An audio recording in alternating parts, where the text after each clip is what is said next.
Hello everyone, welcome to my channel World of AWS. I hope you all are doing good. In this video we are going to discuss one of the AWS service, that is AWS Route 53. Okay, so according to the name, that is Route 53. So it used to route the traffic from end user to our web application. Okay, in simple word. So I have written the technical definition here. So let's go through, and we will be covering all the topics that it's related to AWS Route 53, and we are going to see what are the key benefit of Route 53, what are the different type of routing policy available, how we can create hosted zone, and how we can create different type of routing policy. Okay, and apart from it we are also going to see the configuration of Route 53. So let's go and discuss about this technical definition of Route 53. Okay, so Amazon Route 53 is highly available and scalable cloud domain name system and web service. It routes the end user to the internet by convert the name like example.com, okay, into the IP address like this. Any IP address, it convert the name into the domain name, okay, like example.com, google.com, yahoo.com, like that. So Route 53 is a comprehensive with IPv6 as well, so it also work with IPv6. Amazon Route 53 to configure DNS health check to route the traffic to the only healthy endpoints. Okay, so it also check the endpoint health. If some endpoint health is not good, then it will redirect the traffic to the only healthy endpoints. Okay, so I have written some key points of Route 53. So let's go and discuss about this. Route 53 is not only used for domain name, okay, so system, but also for a registered domain name. So it's not only for routing the traffic, it also used for register a domain name, health check, it also check the health of our endpoints, and route internet traffic to the resources for document. Okay, so another key point we have DNS. Domain name system is commonly known as DNS in the network system used to resolve the human friendly name into the IP address. So DNS used to convert the IP address in the human friendly name, okay, like that. So let's hit google.com. So this domain name is associated with the IP address.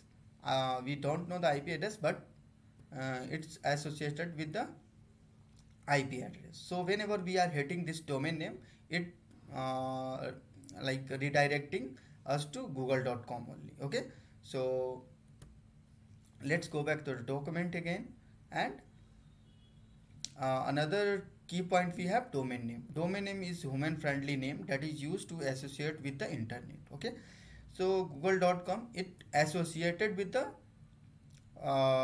which with internet. So whenever we are hitting google.com, then only google.com is coming, okay, in response.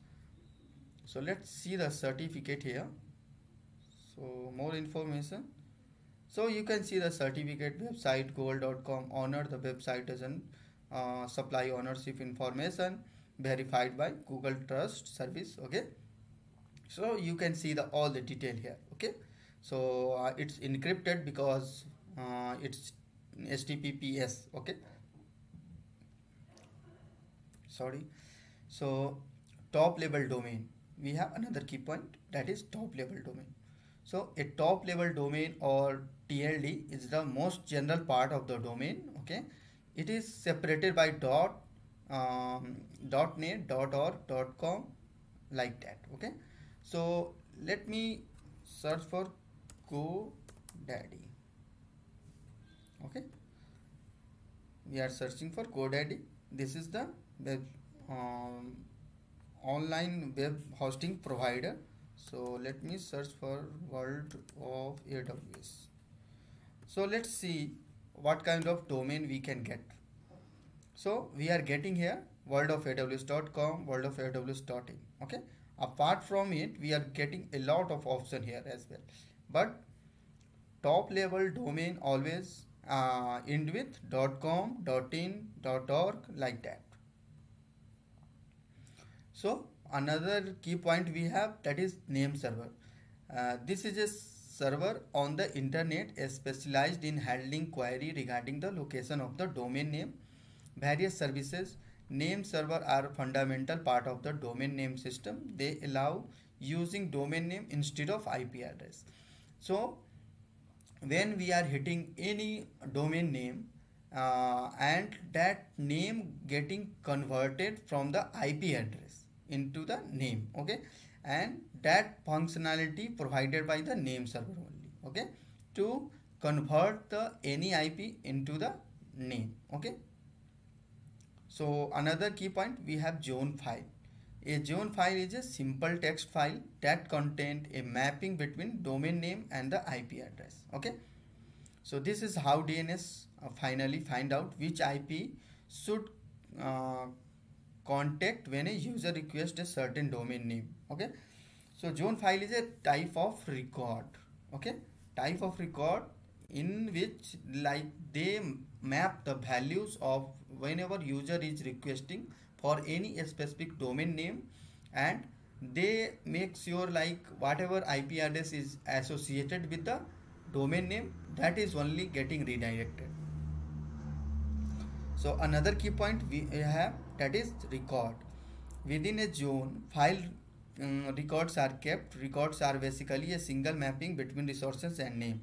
It is responsible to map a domain name to the IP address, define name server for a domain name, define mail server for a mail domain, okay. So record means it's keeping the record. So whenever you visit to a doctor, they will ask you your name, age, where you came from, like that. So whenever user is requesting for any specific domain, they are not asking for the information, but they keep the information like your system information from where you are trying to access the domain, okay. So that is the functionality of record. So SOA record. So state of authority, SOA stand for, is a mandatory record in all files, okay, all zone file. It must be a first real record, okay. It contains administrative information about the zone. So if you are a administrator and you have created a Route 53 routing policy, then you can see this SOA record things, okay. So we have another key points, that is A and 4 times A records, okay. Both of these record map host into the IP address. A is to map the IPv4 address, and 4 times A is to map IPv6 address.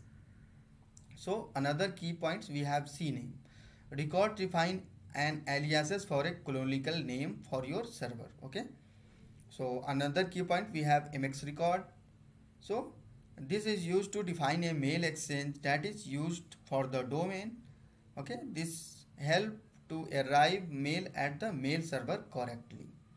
So what MX record does actually, so whenever you are sending mail to a any domain name system, okay, using any domain name system, it ensure that whatever mail server you are using, that mail belongs to, and that mail getting redirected to the whatever mail server you are using.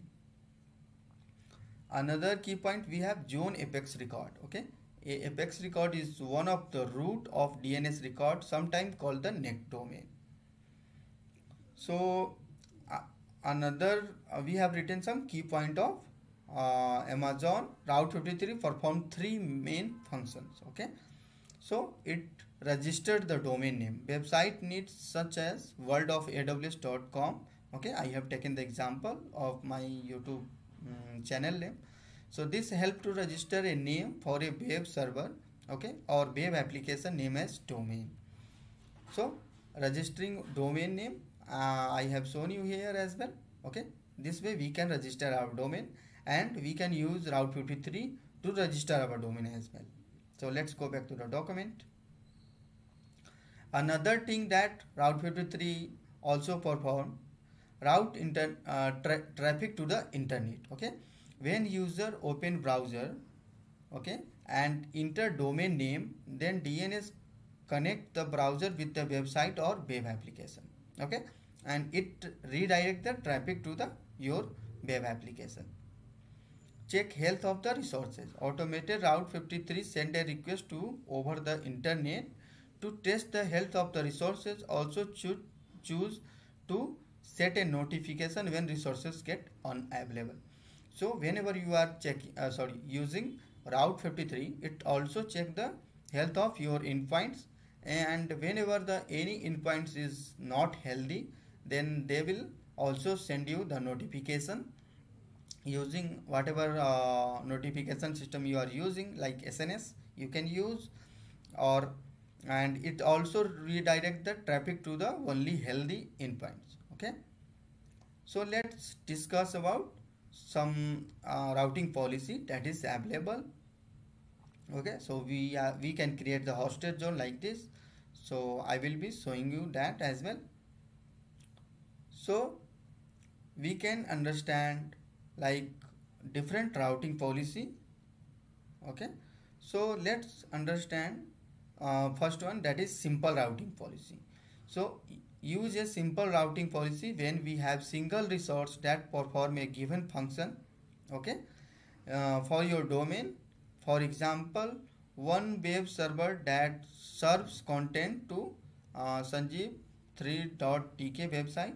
Okay, so here is the user and Route 53 in the middle of that, and we have EC2 instance resource from where user is trying to access the resources. Okay, and we have weighted routing policy. So when we use weighted routing policy, so use weighted routing policy when we have multiple resources that perform the same function. For example, web server in which server name website, okay, server website, and we want to route traffic to those resources in proportion, okay, that specifies. So suppose we have end user here and we are using Route 53 in middle of the service. Okay, and we have two EC2 instance. Okay, and both EC2 instance in available state.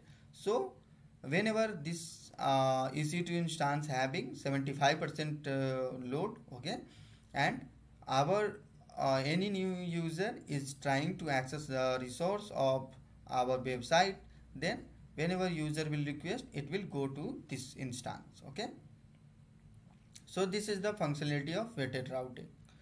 So another routing policy we have, that is latency based routing. So use latency routing policy when we have multiple resources, multiple Amazon EC2 data center that perform the same function, and we want to respond to DNS queries and the resources when we have the best latency. Okay, so we have user 1, user 2 as well. Okay, and we have Route 53 in the middle, and we have two EC2 instance. So here we can see low latency user 1, low latency user 2. So whenever we having any like high traffic on the any EC2 instance, it will route the traffic to which EC2 instance having low traffic. Okay, so another routing policy we have failover. Okay, so using failover policy when we want to configure active and passive failover, in which one resource take all traffic when available and second resource get active when the first get fail.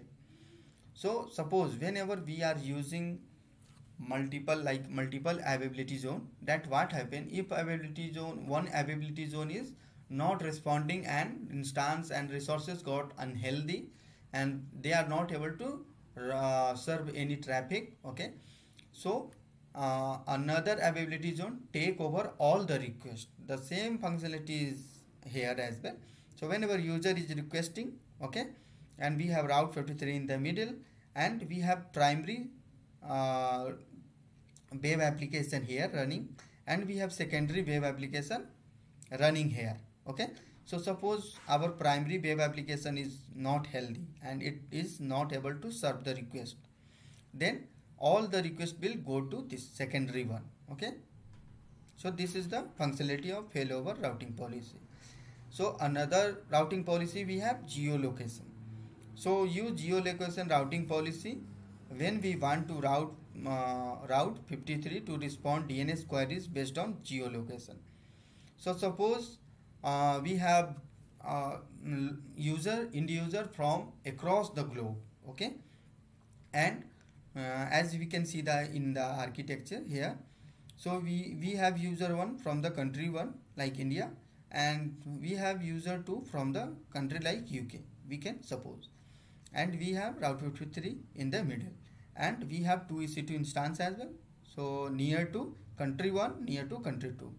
So whenever user 1 is requesting, okay, and we have this near to user 1, the India, okay, so whenever this user will request, this will go to only country 2 request, okay, and whenever this user 2 country 2, okay, user will make request, this will go to this, okay, according to the nearest location it will serve the traffic.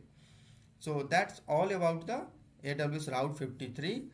Now let's go to AWS console and see how we can create different routing policy. So first we have to search for Route 53, okay.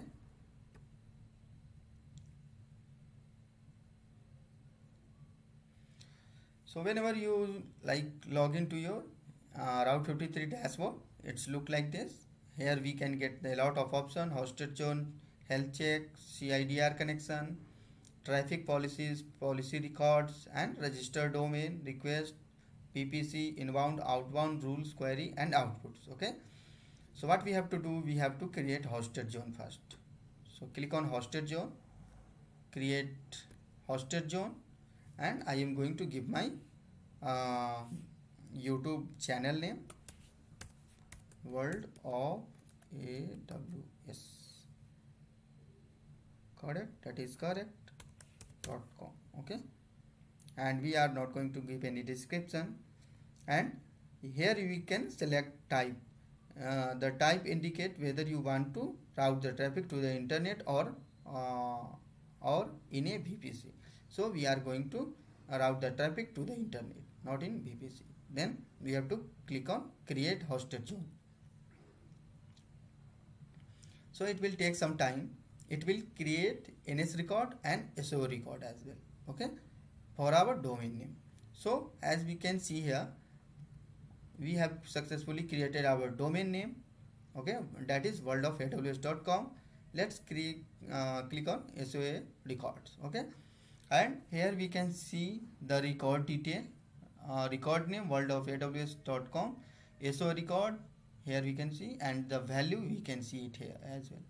Aliases we don't have, and TTL, time to live, is 900 seconds. Routing policy we are using, that is simple. We can change this routing policy as well. We can edit, and we can change the TTL as well. Like we can give 300 seconds. Sorry, 300. Sorry, why 300 seconds, and we can change our routing policy like geolocation. Okay, in whenever we are changing our routing policy to geolocation, then we have to mention our location here, Africa, or when you want to associate this routing policy, and health check ID we have to mention here as well. That is optional, okay, and we have to provide our load balancer so that it can like serve the traffic within the response time, okay, and we can select our weighted routing policy. So wait for 200 seconds, okay, health check ID, that is optional, and we can give the record ID, that is our load balancer, okay. So we can create IP based routing policy as well. We can give the CIDR range here, from where our end user will trying to access these resources, and we can give our load balancer ID as well, okay, and we have failover routing. So we can choose here primary or secondary as we have seen in the architecture here. Okay, so primary and secondary, which you want to make primary and secondary, you can select here primary, and you can like give the load balancer, okay, according to whatever you want to configure. So this is the all about AWS Route 53. Okay, and we can configure our health check here as well, create health check. Okay, so that will check our endpoint health as all the time. So IP based routing, we can configure here our CIDR range. Okay, and we can create the routing policy. We can define our traffic policies, policy record we can configure here. We can register our domain. Okay, we can configure VPC, and we can host our all the resources in the VPC, and we can also use Route 53 with VPC. Okay, so that's all about AWS Route 53. I hope you found this video informative and helpful. Let me know if you have any query in the comment section. I will be happy to assist you on that. So thanks for watching, and don't forget to subscribe my channel. If you are new to my channel, then check out my other playlist as well. Thanks for watching. See you in the next video.